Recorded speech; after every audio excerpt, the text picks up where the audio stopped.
Ladies and gentlemen, dinner is served. You may join the rest of the passengers in the dining car.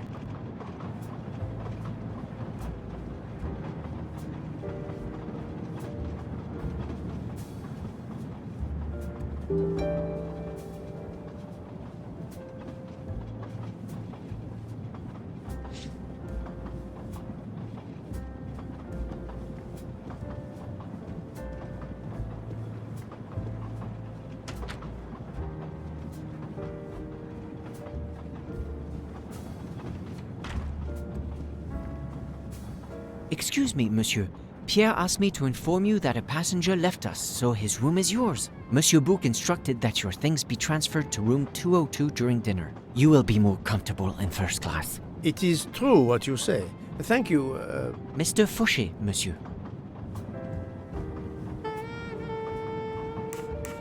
Where will my new compartment be? Room 202 is at the far end of the previous car. I see, thank you.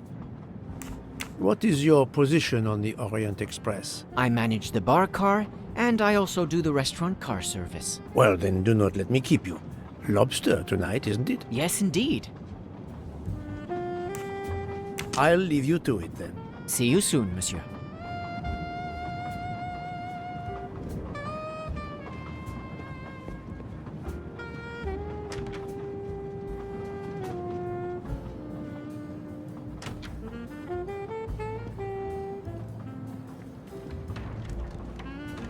Please, my friend, join me.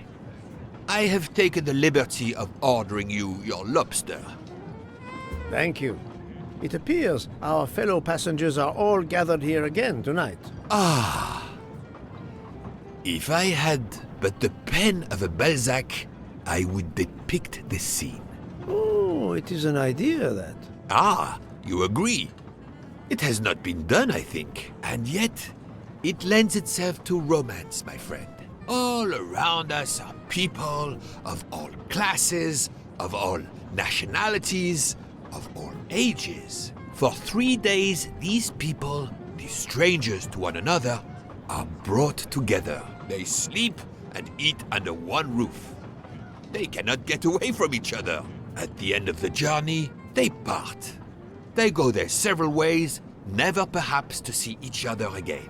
Certainly it interests us, inviting us to watch and wonder about their lives. Ah, I know you, my friend. Even now, your mind, it is at work. Let us test it. For example, what do you make of those two?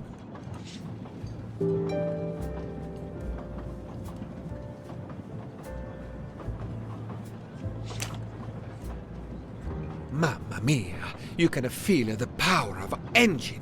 We climb into the mountains with ease. I know something about the power, and this baby has it in spades. There's something special about a train, I'll give you that. I sell toys, and model trains are one of our biggest items. And not just for children either. You sell model cars too? Sure, but give me a train any day. Oh, my friend. What do you have against the cars? Now I work at Fortuna in Italy as a spokesperson. We are producing the next generation of electric cars, the Fortuna Firenze. Like the city, it is beautiful. We got the competitors looking over their shoulders so much, they're going to hit something. Didn't mean to be insulting. It's just that there's something magical about a train.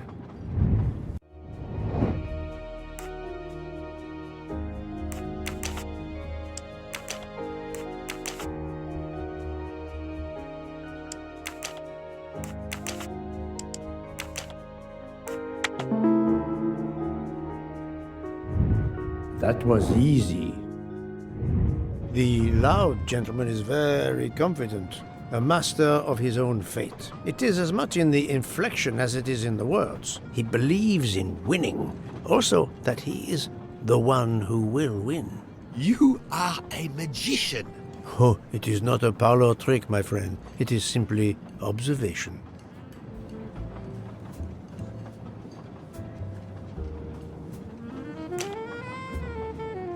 I was visiting my daughter. She works at the American Embassy in Istanbul. I told her she'd never find a husband there. Since I wanted to see Paris on my way home, she told me I should take this high-class train. I can't wait to see Paris.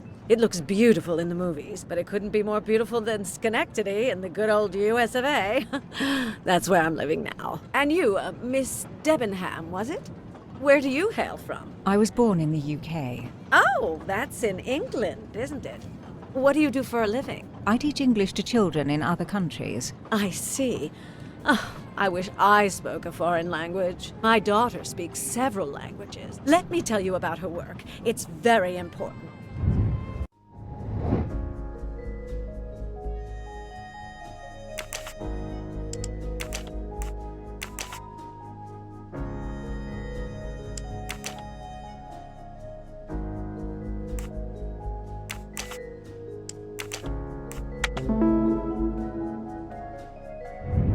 My little grey cells did not let me down.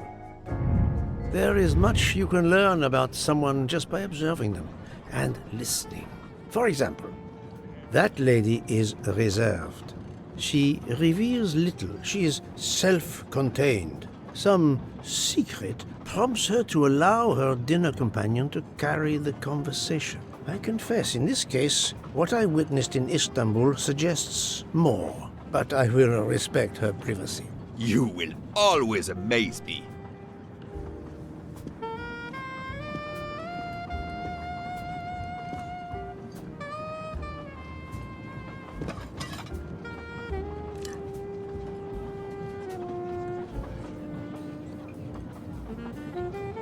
My friend, this is one of the best desserts I have ever eaten. You have always had the sweet tooth. But it is a masterpiece. I can't understand how the dessert can be so good. I would love to know what the recipe is.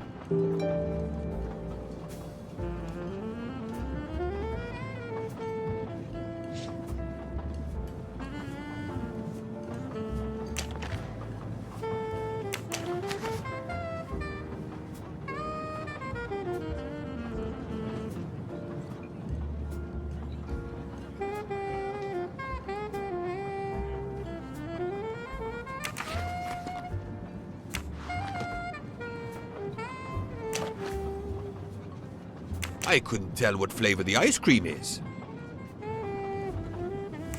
It looks like lemon. Look at the zest. Yes, I wasn't sure what that was.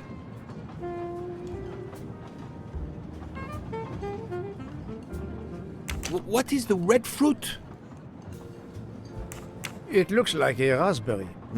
You have a good eye, Poirot.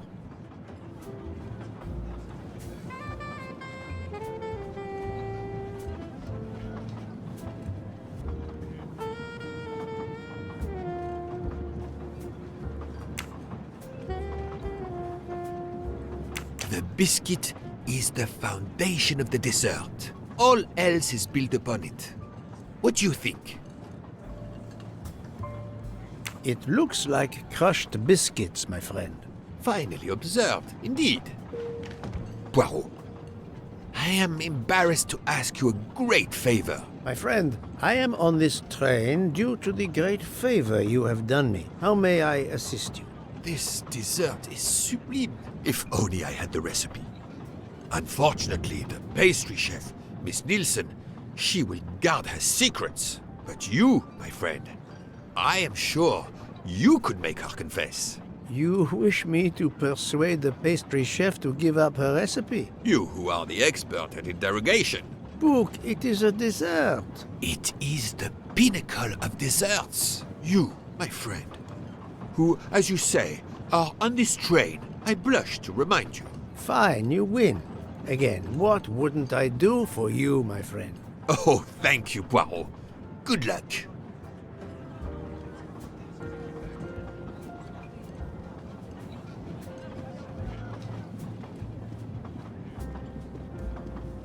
Good evening, mademoiselle. Good evening, sir. How can I help you? That was a magnificent dessert you served us tonight. I wanted to tell you personally how much both Monsieur Bouc and I enjoyed it. Thank you very much, sir. In fact, it is so good. Monsieur Bouc insists on knowing how you made it. Oh, sir, I'm sorry. You must know a chef never gives away their recipes. But, well, you helped with the refrigerator, and without space in it for me, there would have been no dessert. Very well. To prepare tonight's dessert, first I melt sugar to make caramel. Then I spread this caramel to make tuiles. Between two tuiles, I add a small scoop of lemon ice cream, and I put the whole thing on a strawberry crown. Poirot, you are suspicious even now. The pastry chef gave up her prized recipe a little too easily. I sense she wasn't entirely honest with me.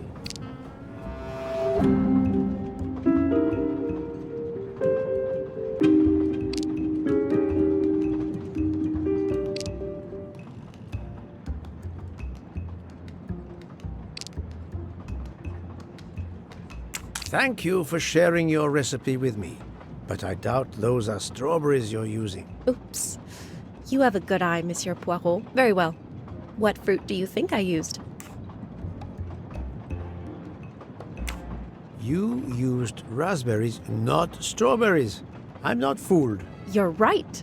Mr. Bouc, he couldn't tell the difference. Let's move on to the bottom part of the dessert. My favorite part of the dessert. First, I melted some butter. I crumbled pieces of chocolate into the butter. Then I placed the mix in a circular mold. Finally, I let the whole thing cool down to let it harden.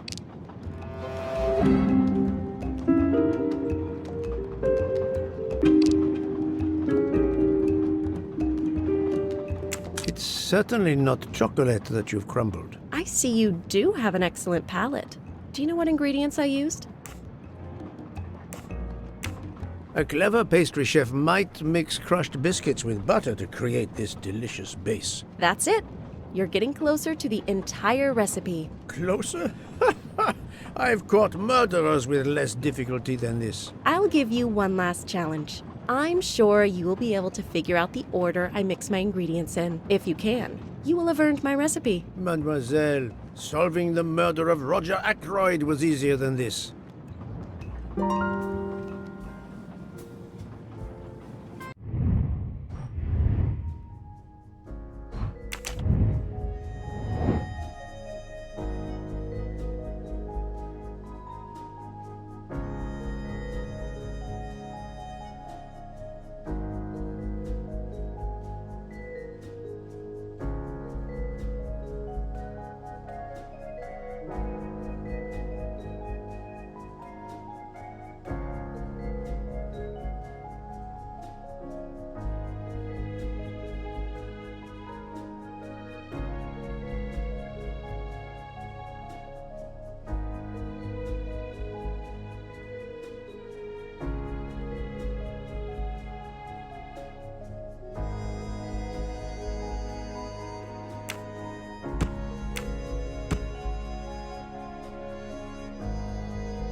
This is wrong, but I'm never far from the truth.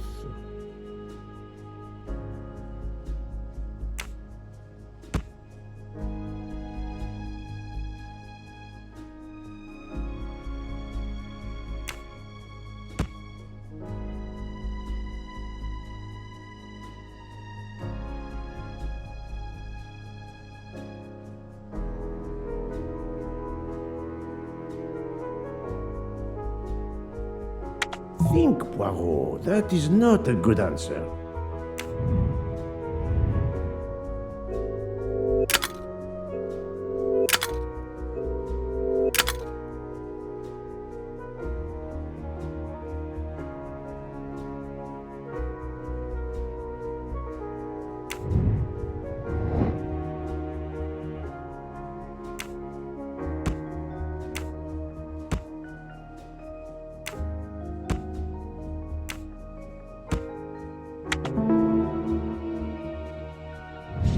That's the right answer.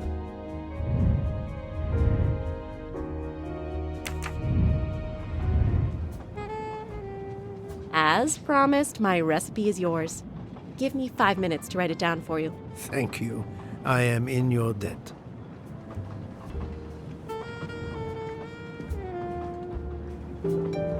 I can take advantage of this moment to resume my little observations of the passengers. I made a lot of progress on the expenses last night, sir. I should be done by tomorrow morning. You're supposed to be a fast worker, Hector. Sorry, sir. Working here is not as comfortable as in our office in Boston. You're lucky to ride in a train like this.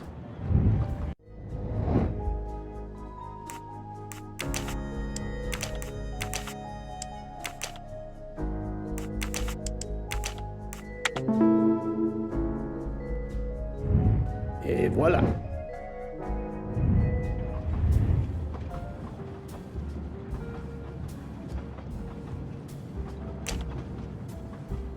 Did you enjoy the meal? I'm not used to meals like this. You do not have good restaurants in Kenya? Actually, we do. This is in the 1930s. I did not mean to offend. You didn't like the meal? The lobster, it was undercooked, and the potatoes were too dry. I expect, being Princess Dragomirov's assistant, you must be used to eating well. Cooking is an art. You do not need to wear the chef's hat to be an artist. What is your favorite dish? Currywurst. It is a specialty of mine.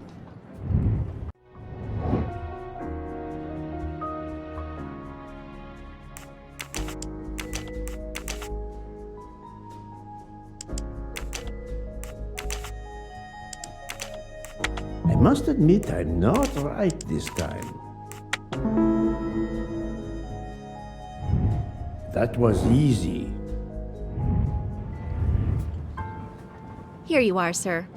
My recipe. Please tell Mr. Book he should not expect my recipes for the other desserts.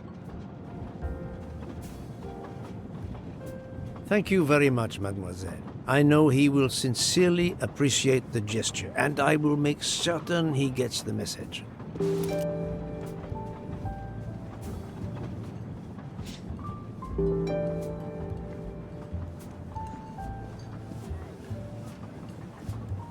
Poirot, you were gone such a long time. It proved more challenging than I expected. This is wonderful. Did it require the use of your little grey cells? More the exercise of my little taste buds. Thank you so much, my friend. Eat your dessert. You've earned it.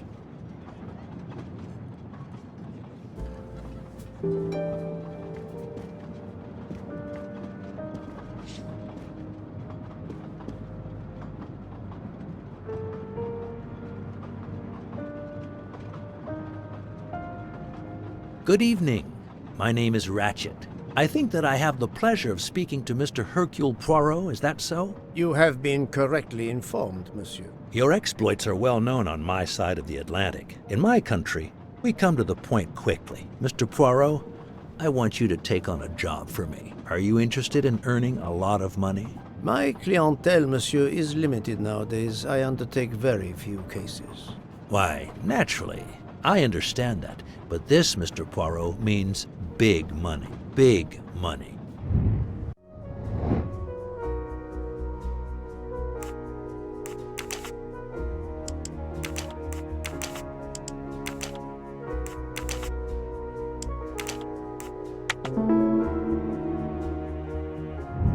That's the right answer. What is it you wish me to do for you, Monsieur Ratchet? Mr. Poirot, I am a rich man. A very rich man. Men in that position have enemies. I have an enemy. Monsieur, in my experience, when a man is in a position to have, as you say, enemies, then it does not usually resolve itself into one enemy only. Yes, I appreciate that point.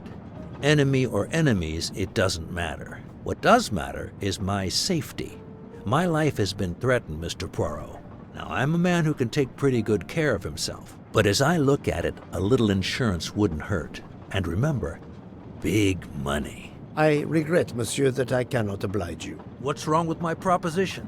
If you will forgive me for being personal, I do not like your face, Mr. Ratchet. Now, if you wouldn't mind, I'd like to finish my coffee peacefully.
A nightcap, Monsieur Poirot? A cup of coffee, Monsieur Fauché. Then I will retire to my new compartment. I am sure you will find it to be most comfortable.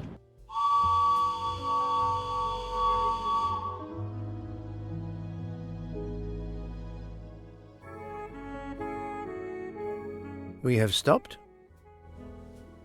Yes, sir. Belgrade Station. If you'd like to go out and get some fresh air, now is the time. The train leaves at 9:15. No, I see that it is snowing. I will not seek out the fresh air. Probably a wise decision. May I suggest a chocolate to accompany your coffee? It is produced by my father, the best chocolatier in Switzerland. I would never refuse a chocolate with such high recommendation. I know you will enjoy it, and please let me know if there is anything else you require.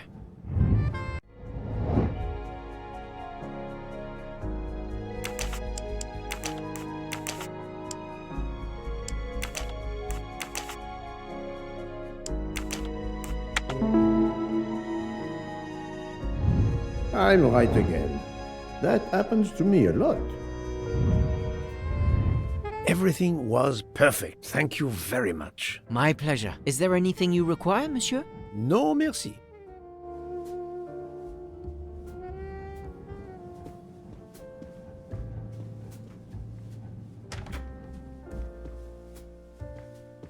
Why, I thought you'd left us.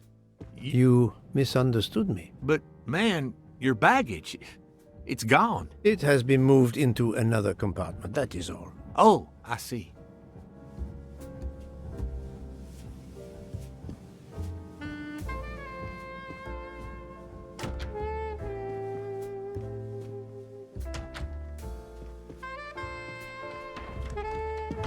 I wish you a good night, Monsieur Poirot. Good night.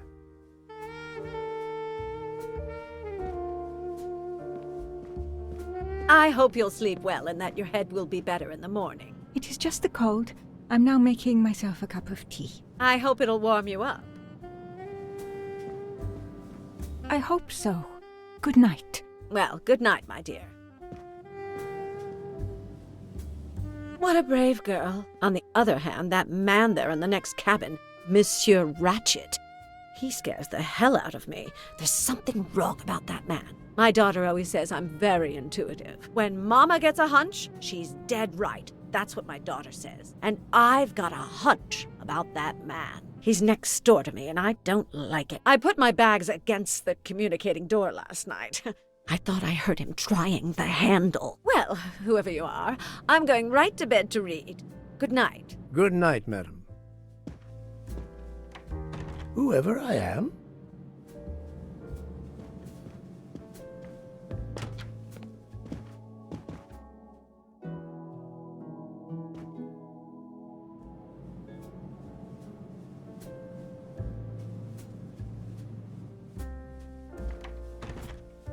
Monsieur Ratchet seems very upset.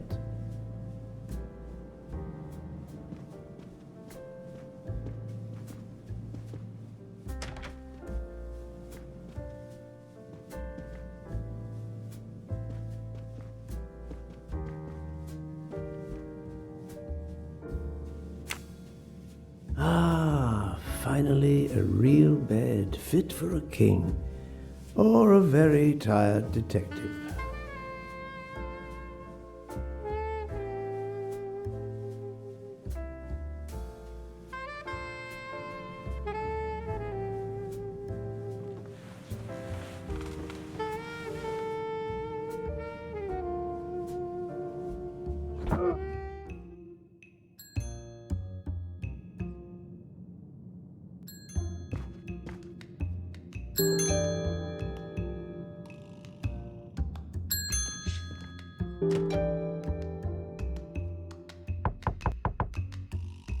Monsieur Ratchet? Ce n'est rien, je me suis trompé.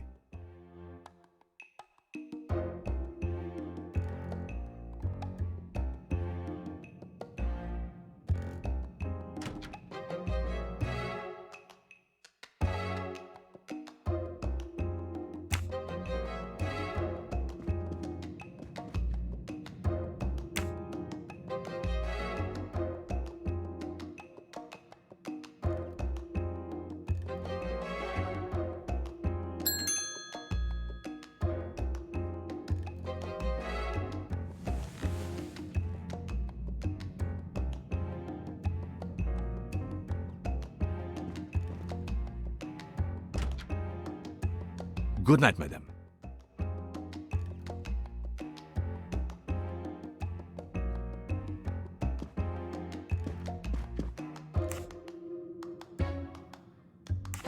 The American lady? Yes, don't worry. You'll know how Mrs. Hubbard is. Imagine to yourself the time I have had with her. She insists, but insists, that there is a man in her compartment. Just imagine it, monsieur. In a space of this size, where would he conceal himself? I argue with her. I point out that it is impossible. She insists. She woke up and there was a man there. And how, I ask, did he get out? And leave the door bolted behind him? But she will not listen to reason. That one does not leave time to listen. The train has stopped, Mr. Michel? We have run into a snowdrift.